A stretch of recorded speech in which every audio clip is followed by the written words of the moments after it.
우리는 최근에 계속해서 예수 그리스도의 직분과 사역에 대해서 살펴보았습니다.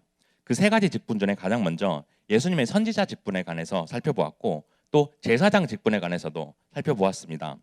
그렇게 예수님은 십자가에서 이 세 가지 직분을 동시에 이루시고 우리를 완전히 구원하셨습니다.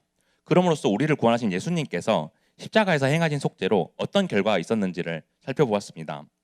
먼저 예수님은 선지자의 직분으로 우리에게 말씀을 계시하시고 예언하신다는 사실을 배웠습니다. 구약시대의 선지자들이 왕과 백성들의 죄를 고발하고 경고했던 것처럼 우리가 죄를 짓지 않도록 알려주시고 도와주신다고 했습니다. 그리고 말씀을 통해 하나님의 계획을 우리에게 가르쳐 주시고 우리가 구원을 받도록 하게 하셨다고 말했습니다. 다음은 예수님의 제사장의 직분으로 구약에서 인간이 만든 이 땅의 성소가 아닌 하늘의 성소에서 그의 피로 우리를 정결케 하셨다고 했습니다. 그렇게 십자가에서 피를 흘리심으로써 구약의 제사장 직분을 감당하셔서 우리의 죄를 속죄하심으로써 새 언약을 주셨다고 말했습니다. 그렇다면 우리가 여기서 궁금한 점이 한 가지 생길 수가 있습니다. 구약시대 성도들은 어떻게 구원을 받았을까요? 구약의 백성들은 죄를 지었을 때 제사를 드렸지만 그것은 일시적인 뿐 영원한 것은 아니었습니다. 즉 제사는 그들의 죄를 영원히 속죄하는 것이 아니었기 때문에 구원을 받을 수 있는 행위가 아니었습니다. 그러므로 구약의 제사는 단지 죄를 가리고 유예시키는 것에 불과했습니다. 그런데 여기에 관해 사도 바울은 로마서 3장 25절, 26절을 통해서 말합니다. 우리 화면에 로마서 3장 25절, 26절 보겠습니다. 이 예수를 하나님이 그의 피로써 믿음으로 말미암는 화목 제물로 세우셨으니 이는 하나님께서 길이 참으시는 중에 전에 지은 죄를 간과하심으로 자기의 의로우심을 나타내려 하심이니 곧 이때에 자기의 의로우심을 나타내사 자기도 의로우시며 또한 예수 믿는 자를 의롭다 하려 하심이라. 죄 사함을 위해서 예수 그리스도를 화목 제물로 세우심으로써 하나님은 구원의 약속을 성취하셨다고 말합니다. 그리고 전에 지은 죄를 간과하셨다는 것은 죄를 무시하고 지나치셨다는 것입니다. 그러므로써 구약시대 성도들의 제사함까지 그리스도를 통해 확실히 이루셨다는 것입니다. 그리고 26절에서 말하는 것처럼 그를 믿는 자들을 의롭다 하셔서 그들에게 칭의를 법정 선언으로 주셨다는 것입니다. 따라서 구약의 백성들도 우리처럼 예수 그리스도로 구원을 받은 것입니다. 다만 구약은 성자 하나님의 본체이신 예수님이 아직 오지 않으셨고 신약에서는 오셨다는 차이가 있습니다. 왜냐하면 구약이나 신약이나 삼위일체 하나님이 존재하셨기 때문에 이 점에서는 같기 때문입니다. 다만 신약에서는 성자 하나님이 성육신하시고 실제의 몸인 예수님으로 오셨다는 것입니다. 그러므로 구약의 신자들은 율법을 지켜서 구원을 받은 것이 아니라 그들 역시도 이 땅에 오신 메시아이신 예수님을 믿는 믿음으로 구원을 받은 것입니다. 이처럼 예수 그리스도는 십자가를 통해 신약의 성도들뿐만 아니라 구약의 모든 성도들의 죄까지도 속죄하셨습니다. 그렇게 십자가에서 모든 죄와 어둠의 권세를 이기시고 이 세상을 멸망으로부터 구원하셨습니다. 그리고 구원받을 자들은 영원 전부터 선택하셔서 끝까지 구원받도록 성도의 견인을 행하셨습니다. 그리고 이 십자가는 믿는 자들뿐만 아니라 죄를 범한 모든 사람의 생명까지도 사랑하시고 보살피십니다. 그래서 십자가에서 흘러나오는 그 복은 믿지 않는 사람들에게까지 흘러나가게 됩니다. 이것을 일반 은총이라고 말하는데 불신자들뿐만 아니라 불의한 자들, 곧 악인들도 십자가에서 흘러나오는 유익을 받는 것입니다. 따라서 이번에 전도한 친구들이 교회에 나오게 되었고 그들은 십자가에서 흘러나오는 복을 받게 된 것입니다. 그러므로 예수님의 십자가의 은혜는 신약의 백성들이 구원받았을 뿐만 아니라 구약의 백성들까지도 구원받았다는 사실을 깨닫기를 원합니다. 그리고 그 은혜는 불신자들과 불의한 자들에게까지도 유익이 있다는 것을 깨닫기를 원합니다. 따라서 우리가 이번에 전도했던 친구들에게 성령님께서 일하시는 것을 깨닫고 새 친구들이 계속 나올 수 있도록 기도하며 권면합시다. 그럴 때 새 친구들이 모두 교회에 나오게 되고 그들에게 믿음이 생기게 되기를 간절히 소망합니다. 그럼 이제 오늘 우리가 살펴볼 내용으로 예수 그리스도의 선지자 제사장 직분에서 이제 왕의 직분으로 넘어가려고 합니다. 이 예수님의 직분 세 가지는 서로 연결되어 있습니다. 하지만 이것이 세 가지로 나뉜 것은 이것이 분리된 것이 아니라 명확하게 구분되기 때문입니다. 그리고 이 세 가지의 사역은 십자가 위에서 행하신 일의 결과입니다. 따라서 십자가에서 행하신 일의 결과로 예수님은 하늘로 승천하시고 하늘의 보좌 우편에 앉으셨습니다. 그리고 하나님께 이 세상 모든 만물에 대한 하나님의 통치권을 받으셨습니다. 그렇게 예수님은 지금 하늘 보좌 우편에 앉아 계시고 이 세상을 왕으로서 통치하고 계십니다. 그렇게 특별한 왕권을 가지고 계시며 하늘과 땅에 있는 모든 것을 다스리는 권세를 가지셨습니다. 우리 오늘 본문 이사야 32장 1절 보겠습니다. 함께 읽겠습니다. 시작. 보라, 장차 한 왕이 공의로 통치할 것이요 방백들이 정의로 다스릴 것이며. 이사야 선지자는 장차 공의로 통치할 왕이신 예수 그리스도가 오실 것을 예언합니다. 그렇게 하나님의 나라는 예수님에게 넘겨졌고 예수님은 특별한 왕권으로 이 세상을 다스리게 되었습니다. 이것은 아담이 타락한 직후에 여자의 후손이 오실 것이라고 하나님께서 계시하신 사실이었습니다. 그래서 동정녀, 곧 남자 관계가 한 번도 없었던 처녀 마리아의 뱃속에서 성령으로 잉태되어 이 세상에 태어나셨습니다. 그렇게 여자의 후손으로 오신 예수님은 그에게 주어진 사역을 모두 감당하셨습니다. 그렇게 행하신 사역을 8가지로 나눌 수 있습니다. 우리 화면 보겠습니다. 먼저 4가지의 낮아지심, 즉 사중 비하를 행하셨습니다. 그리고 4가지의 높아지심, 즉 사중 승기를 행하셨습니다. 왼쪽에 보면 사중 비하는 성육신, 고난, 죽음, 장사 이렇게 내려오는 것을 볼 수 있습니다. 그래서 하나님께서 성육신하서 이 땅에 오시고 십자가의 고난을 받으시고 죽음을 받으신 것입니다. 그리고 무덤에 들어가서 장사 지내신 것을 말합니다. 그리고 오른쪽에 보면 사중 승기는 부활, 승천, 영광, 재림을 말합니다. 그럼으로써 영광은 하늘 보좌 우편에 앉아 계셨다는 것을 말하는 것입니다. 그래서 점점 올라갈수록 재림까지 가는데 재림은 이제 아직 이루어지지 않은 것입니다. 재림은 잠차 이루어질 예수님의 사역인 것입니다. 그러므로 사중 비하는 종으로서의 사역이고 사중 승기는 왕으로서의 사역인 것입니다. 따라서 예수님이 부활하시고 승천하신 뒤로 이 세상은 하나님의 나라가 시작되었습니다. 그래서 완성되지 않은 나라와 완성된 나라의 그 틈에 우리가 지금 서 있습니다. 그리고 예수님은 지금 하늘 보좌 우편에서 우리를 지배하시고 계십니다. 그렇게 이 땅의 모든 교회의 머리시고 왕이십니다. 그리고 자신의 말씀과 성령님을 통해서 통치하고 계시고 그를 믿는 우리의 모두의 마음을 다스리고 계십니다. 오늘 우리가 마지막으로 예수님에 대해 살펴볼 텐데 오늘 살펴볼 고린도전서는 바울이 고린도 교회에 보냈던 편지입니다. 바울이 고린도 교회를 세우고 떠난 뒤에 고린도 교회는 거짓 교사들이 들어왔습니다. 신자들이 죽은 후에 몸이 영혼과 함께 부활하는 것이 진리지만 거짓 교사들은 몸이 부활한다는 사실을 부인했습니다. 그래서 이 같은 이단 사상의 바울은 고린도 교회 성도들에게 편지를 보냈습니다. 그래서 예수님의 부활과 사역에 대해서 가르쳤고 예수님이 재림하실 때 하는 일들에 대해서 가르쳤습니다. 이를 통해 우리가 바울의 편지를 살펴보면서 온 세상을 통치하시는 예수님이 우리를 어떻게 다스린지를 살펴보기를 원합니다. 그래서 그분의 선하신 목적을 위해 우리를 왕으로서 강력하게 통치하신다는 사실을 깨닫고 믿고 나아가는 여러분들이 되기를 축복합니다. 첫째로 왕이신 예수님은 우리가 그분께 복종하게 하십니다. 예수님은 죽으시고 부활하셔서 그의 백성들을 다시 찾아오셨습니다. 그리고 이 사실을 믿는 자들은 그가 부활하신 것처럼 그들의 몸과 영혼도 영원히 부활하여 천국 백성이 되도록 하십니다. 우리 본문 22절 보겠습니다. 함께 읽겠습니다. 시작. 아담 안에서 모든 사람이 죽은 것 같이 그리스도 안에서 모든 사람이 삶을 얻으리라. 여기서 바울은 자신의 편지에서 예수 그리스도를 아담에 비유하는 표현을 처음 사용하고 있습니다. 그렇게 모든 사람의 죽음이 한 사람을 통해서 찾아왔지만 부활도 한 사람을 통해 찾아온다는 것입니다. 따라서 한 사람인 아담으로 인해 모든 사람이 죽게 된 것처럼 한 사람이 예수 그리스도를 통해서 모든 사람이 부활하게 된다는 것입니다.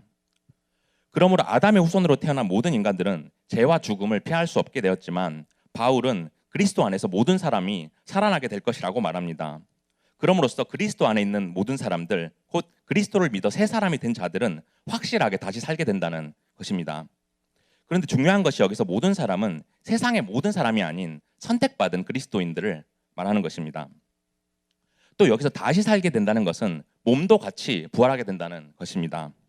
그렇기 때문에 당시 고린도 교회에 들어왔던 거짓 교사들의 주장인 죽은 자들의 몸은 부활하지 않는다는 사실은 불가능합니다. 예수님은 부활하실 때 손과 발에 못에 박힌 자국과 옆구리가 창에 찔린 자국이 있는 몸으로 부활하셨습니다. 그리고 그 몸을 수많은 사람들이 실제로 목격했고 증언했습니다. 이렇게 예수님의 몸이 부활하셨던 것처럼 신자들의 몸도 반드시 부활하게 됩니다. 그러므로 여러분들이 이 다음에 죽게 될 때 그리스도 안에서 몸도 부활하게 된다는 사실을 믿기를 원합니다. 우리 본문 23절 보겠습니다. 함께 읽겠습니다. 시작. 그러나 각각 자기 차례대로 되리니 먼저는 첫 열매인 그리스도요, 다음에는 그가 강림하실 때 그리스도에게 속한 자요. 여기서 부활이 먼저는 예수 그리스도, 그 다음에는 그리스도에게 속한 자들의 순서로 된다고 말합니다. 그러므로 하나님께서는 부활의 첫 열매로 그리스도를 죽은 자 가운데서 다시 살리셨습니다. 그렇게 그리스도를 다시 살리심으로써 먼저 그의 백성들을 위해서 죽음을 정복하셨습니다. 그렇게 예수님은 첫 열매로 일으키심을 받으셨습니다. 그 다음으로 그리스도에게 속한 모든 인들이 일으킴을 받게 되었습니다. 이렇게 그리스도가 재림하시는 그날에 그에게 복종하는 자들은 모두 부활하도록 하셨습니다. 그렇게 신자들의 몸과 영혼이 부활하고 하나님 나라에 영원히 거하도록 하셨습니다. 따라서 그리스도에게 속한 자라는 것은 그분의 백성됨을 의미하는 것이고 그분만이 우리의 신실하신 왕이심을 의미합니다. 그래서 우리가 그분께 복종할 때 우리를 다스리시며 우리에게 생명을 주십니다. 그리고 지금 하나님 우편에서 우리를 통치하고 계시고 마지막 때에 재림하셔서 하나님 나라를 완성하십니다. 그러므로 우리가 이 사실을 통해서 왕이신 예수님께 복종할 때 우리의 몸과 영혼이 부활하고 천국에서 영생을 누린다는 사실을 알기를 원합니다. 그럴 때 우리가 몸도 완전히 부활해서 하늘의 천국에서 영생을 누리는 여러분들이 되기를 축복합니다. 둘째로 왕이신 예수님은 우리의 모든 원수를 멸하십니다. 예수님은 십자가에서 그를 유혹하는 모든 사관과 마귀들을 물리치시고 그가 이 땅에 오신 뜻을 이루셨습니다. 그리고 우리가 십자가의 보혈의 피에 힘입어 공중의 모든 악한 권세들을 물리치도록 하셨습니다. 우리 본문 24절 보겠습니다. 함께 읽겠습니다. 시작. 그 후에는 마지막이니 그가 모든 풍차와 모든 권세와 능력을 멸하시고 나라를 아버지 하나님께 바칠 때라. 이것은 예수님이 이 땅에 재림하실 때 그의 백성들이 부활하고 그의 백성들의 죽음을 정복한 후에 하시는 일을 말하는 것입니다. 그래서 모든 악한 권세를 멸하시고 그의 모든 통치와 권세와 능력을 하나님께 맨 마지막으로 바치신다는 것입니다. 이렇게 마지막 때 예수님은 우리의 모든 원수를 물리치시고 그들을 하나님께 복종하게 하십니다. 그렇게 온전하게 세워진 하나님의 나라를 그분께 바치십니다. 하지만 우리가 살아가는 지금 이 시대는 아직 악하고 악한 권세의 사단과 마귀는 끊임없이 우리를 무너뜨리려고 합니다. 그 때문에 우리는 끊임없는 유혹과 시험을 당하게 됩니다. 우리 에베소서 2장 2절 보겠습니다. 에베소서 2장 2절 보겠습니다. 그때 너희는 그 가운데서 행하여 이 세상 풍조를 따르고 공중의 권세 잡은 자를 따랐으니 곧 지금 불순종의 아들들 가운데서 역사하는 영이라. 이처럼 이 세상에는 공중의 권세를 잡은 사단과 마귀들이 있다고 말합니다. 그리고 예수님의 말씀에 불순종하는 자들 가운데 역사한다고 말합니다. 그래서 십자가를 믿는 백성들은 속죄함을 받지만 그렇지 못한 자들은 악한 권세들이 우는 사자와 같이 넘어뜨리려 하고 있습니다. 그러므로 악한 권세들이 마지막 날까지 제약된 세상을 지배하는 강력한 힘을 가지고 있다는 것입니다. 하지만 예수님은 십자가에서 악한 권세를 이기심으로써 그분을 믿는 자들에게는 승리를 주셨습니다. 그리고 이 땅의 악한 권세를 이겨낼 수 있는 힘을 주셨습니다. 따라서 우리가 그에게 속할 때 승리한 자들이며 우리가 이 세상의 어떤 악한 권세도 예수 그리스도의 이름으로 승리할 수 있습니다. 이 사실을 기억하고 우리가 어떠한 유혹과 시험도 이겨낼 수 있기를 소망합니다. 우리 본문 25절 보겠습니다.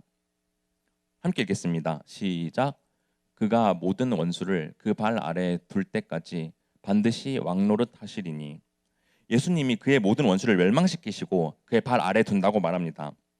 따라서 왕이신 예수님은 모든 원수들을 그 발 아래에 둘 때까지 반드시 그의 백성들을 통치하십니다.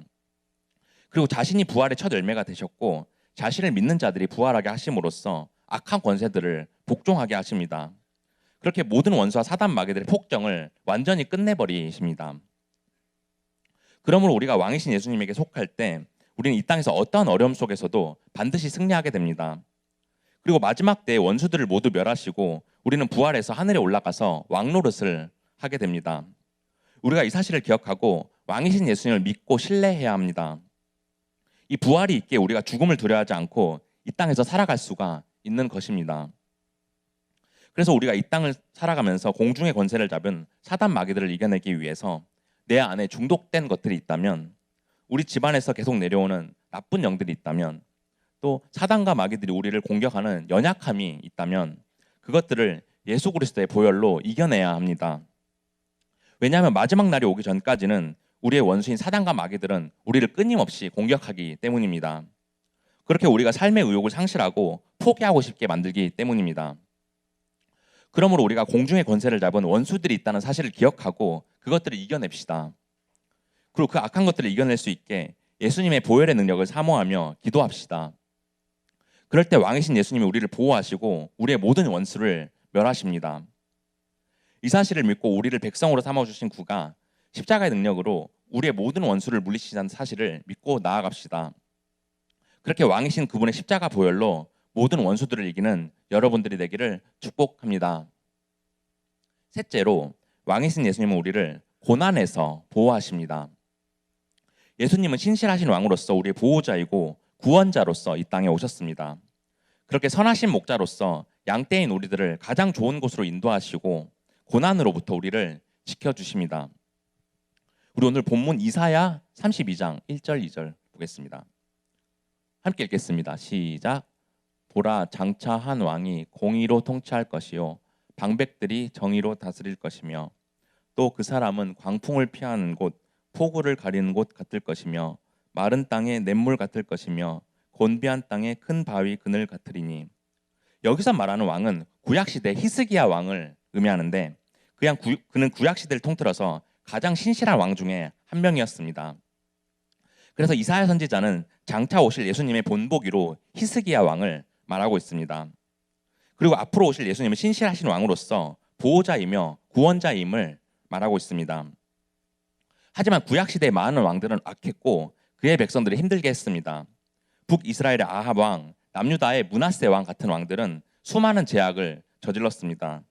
그들은 하나님의 계명에 불순종하여 우상들을 숭배했고 그로 인해 백성들을 괴롭게 만들었습니다. 그렇게 2절에서 말하는 광풍, 폭우, 마른 땅, 곤비한 땅 같은 고난이 찾아와서 그들을 고통스럽게 만들었습니다. 하지만 신실하신 예수님은 어떤 분입니까? 그는 하나님의 선하신 뜻을 이루시고 그의 백성들을 고통에서 건져주셨습니다. 왜냐하면 우리를 대신해서 십자가에서 그 고통을 감당하시고 우리의 죄를 속죄하셨기 때문입니다. 그리고 지금도 하늘에서 그의 백성들에게 가장 좋은 것을 공급해 주십니다.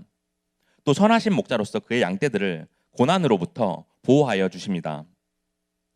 여기서 목자는 양을 치는 직업을 말하는데 이스라엘에서는 왕권을 상징하는 어휘입니다. 이스라엘 백성들은 가나안 땅에 정착하기 전에 떠돌아다니면서 목축을 했습니다. 그래서 목자들은 양들에게 먹을 것과 마실 것을 구해주고 사나운 맹수나 도둑으로부터 그들을 지켰습니다. 그래서 때로는 밤새 양을 지키기도 하고 때로는 양을 위해 목숨 걸고 맹수와 싸우기도 했습니다. 그런데 여러분들도 살아가다 보면 어렵고 괴로운 일이 닥칠 것입니다. 학교 생활에 어려움이 있다든지, 또 가정에서 부모님과 형제 자매 관계에서 어려움이 있다든지, 또 학업과 진로 문제로 괴로움이 있다든지, 또한 경제적인 문제로 어려운 친구들이 있을 것입니다. 하지만 목자이신 예수님께서는 양떼인 우리들을 고난과 상황, 모든 고난의 상황에서 지켜주십니다. 우리가 먹을 것이 없다면 채워주시고 우리를 힘들게 하는 사람들이 있다면 그들로부터 우리를 보호하십니다. 그러므로 모든 고난의 상황 앞에서 우리가 왕이신 예수님을 의지하면서 나아갑시다. 이 모든 고난들을 놓고 기도할 때 예수님께서 우리를 보호하시고 좋은 것들로 바꿔주신다는 사실을 믿고 나아갑시다. 그래서 그분께서 우리를 통치하실 때 연약한 우리가 그분의 보호하심으로 고난을 이겨낼 수 있다는 사실을 기억하고 오직 왕이신 예수님을 믿음으로 붙들고 살아가는 여러분들이 되기를 축복합니다. 이제 말씀을 정리하겠습니다. 사랑하는 고대목 친구들, 십자가에서 죽으시고 부활하신 예수님은 승천하셔서 하늘의 보좌 우편에 앉으셨습니다. 그래서 하나님에게 세상 모든 만물의 통치권을 받으셨고 이 땅의 모든 것을 다스리시고 계십니다. 이렇게 왕이신 예수님께서는 하늘에서 우리에게 어떠한 선하심을 행하는지를 오늘 살펴보았습니다. 첫째로 왕이신 예수님은 우리가 그분께 복종하도록 하셨다는 것을 알았습니다. 그래서 마지막 날에 그가 이 땅에 다시 오실 때 그를 복종하고 따르는 자들의 몸과 영혼이 부활해서 천국에 들어가게 하셨다는 것을 알았습니다. 둘째로 왕이신 예수님은 우리의 원수를 멸하신다는 것을 알았습니다. 십자가에서 자신의 피로 사단과 마귀의 권세를 모두 물리치셨다는 것을 알았습니다. 그래서 우리가 예수님의 보혈로 나아갈 때 우리를 유혹하고 넘어지게 하는 공중의 악한 권세를 이겨낼 수 있다는 것을 알았습니다. 셋째로 왕이신 예수님은 우리를 고난에서 보호하신다는 사실을 알았습니다. 구약의 히스기야 왕처럼 신실하신 왕으로 오신 예수님은 선하신 목자로서 우리를 가장 좋은 곳으로 인도하시고 그렇게 우리가 고난을 겪을 때 그것을 이겨낼 수 있도록 지켜주신다는 것을 알았습니다. 그러므로 우리는 왕이신 예수님이 내 삶을 다스리도록 그분만을 의지하며 모든 통치권을 맡겨야 합니다. 우리 안에 다른 주인 삼은 것들이 있다면 그것들을 모두 내려놓고 오직 예수님이 우리를 다스리도록 해야 합니다. 그럴 때 우리가 예수님의 은혜로 가장 안전한 삶을 살아갈 수가 있습니다. 그래서 왕이신 예수님께 우리의 모든 것을 내려놓고 그분께 순종하기를 원합니다. 그리고 모든 어려운 상황 속에서 내 삶을 다스려 달라고 간절히 기도하기를 원합니다. 그럴 때 우리가 세상의 그 어느 것과도 비교할 수 없는 그분의 은혜 안에서 평안과 행복을 누리고 그분께 영광 돌리는 삶이 될 수 있기를 원합니다. 한 주간도 여러분들이 왕이신 예수님의 말씀을 귀 기울여 듣고 따를 때 그분께서 가장 좋은 길로 인도해 주시고 다스려 주시는 여러분들이 되기를 주님의 이름으로 축복합니다.